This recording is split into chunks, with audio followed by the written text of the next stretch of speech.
The table shows the number of rows and columns in each 5 matrices. So for distinct values C, A, and B, which of the following matrix product is not possible? So here we have to check by the options. A saying ED. ED is possible or not? So E is B cross A and D is A cross C.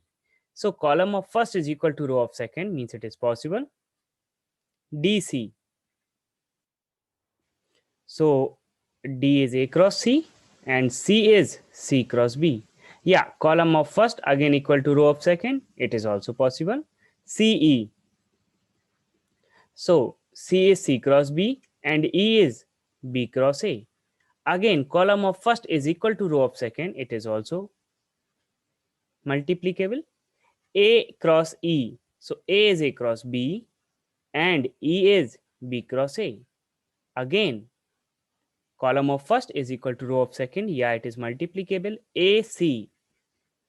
A is A cross B and C is C cross B. Column of first is not equal to row of second. Means it is not multiplicable. So final answer is E.